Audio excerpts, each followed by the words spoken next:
നായകനാക്കി ശിവ സംവിധാനം ചെയ്ത കങ്കുവ എന്ന ചിത്രം 2 ദിവസം മുൻപാണ് തിയേറ്ററുകളിലെത്തിയത്. റിലീസ് കഴിഞ്ഞയുടൻ ചിത്രത്തിന്റെ ശബ്ദത്തെപ്പറ്റി നിരവധി പരാതികളാണ് ഉയർന്നത്. അസഹ്യമായ ശബ്ദമാണ് ചിത്രത്തിനെന്നാണ് പൊതുവിൽ ഉയർന്ന പരാതി. ഇപ്പോൾ സോഷ്യൽ മീഡിയയിൽ പ്രചരിക്കുന്ന ചിത്രങ്ങൾ പ്രകാരം തിയേറ്ററിലെ നോയ്സ് ലെവൽ 105 ഡെസിബലിനടുത്താണ്. ഇതേ തുടർന്ന് പ്രശ്നം പരിഹരിക്കാൻ നിർദ്ദേശം നൽകിയിരിക്കുകയാണ് നിർമ്മാതാവ് KE ജ്ഞാനവേൽ രാജ. റിലീസ് ദിവസമടക്കം ചിത്രം കണ്ടിറങ്ങിയവരിൽ പലരും തലവേദന എന്ന പരാതി ഉന്നയിച്ചത് ഈ ശബ്ദപ്രശ്നത്താലാണെന്നാണ് സോഷ്യൽ മീഡിയ പോസ്റ്റുകളും മറ്റും പറയുന്നത്. വോളിയം -2 കുറയ്ക്കാനാണ് നിർമ്മാതാവിന്റെ നിർദ്ദേശം. തെലുങ്ക് ഓൺലൈൻ മാധ്യമമായ ആകാശവാണിക്ക് നൽകിയ അഭിമുഖത്തിലാണ് അദ്ദേഹം ഇക്കാര്യം പറഞ്ഞത്. ദൃശ്യാനുഭവവുമായി ബന്ധപ്പെട്ട് മറ്റു പരാതികളൊന്നും തന്നെ തങ്ങൾക്ക് ലഭിച്ചിട്ടില്ലെന്ന് നിർമ്മാതാവ് പറഞ്ഞു.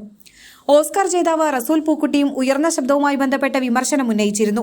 തലവേദനയോടെ തിയേറ്റർ വിടുന്ന ഒരു സിനിമ കാണാനും രണ്ടാമതാളുകൾ തിയേറ്ററിലേക്ക് എത്തില്ലെന്നും റസൂൽ പൂക്കുട്ടി പറയുന്നു. സോഷ്യൽ മീഡിയയിലൂടെയാണ് അദ്ദേഹത്തിന്റെ പ്രതികരണം. ചിത്രത്തിലെ ശബ്ദബാഹുല്യത്തെ വിമർശിച്ചുകൊണ്ടുള്ള ഒരു മാധ്യമ പോസ്റ്റിന്റെ സ്ക്രീൻഷോട്ട് പങ്കുവച്ചുകൊണ്ടാണ് റസൂൽ പൂക്കുട്ടി ഈ അഭിപ്രായം രേഖപ്പെടുത്തിയത്. വളരെ വേഗത്തിൽ പോകുന്ന കഥ പറച്ചിൽ രീതിയാണ് സംവിധായകൻ അവലംബിച്ചിരിക്കുന്നത്. ശിവയുടെ മുൻ ചിത്രം വിവേകത്തിന്റെ പേസ് പലയിടത്തും തോന്നുന്നുമുണ്ട്. കഥാസന്ദർഭങ്ങളിൽ നിന്നും അതിവേഗം അടുത്ത മുഹൂർത്തത്തിലേക്ക് സംവിധായകൻ പ്രേക്ഷകനെ കൊണ്ടുപോകുന്നുണ്ട്.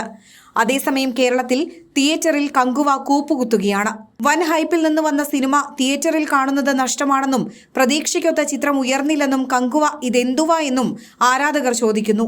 ശിവയിൽ ഹോപ്പുണ്ട് എന്ന സിനിമ ഇറങ്ങുന്നതുവരെ പ്രതീക്ഷ പങ്കുവച്ച ആരാധകരും നിരാശരാണ്.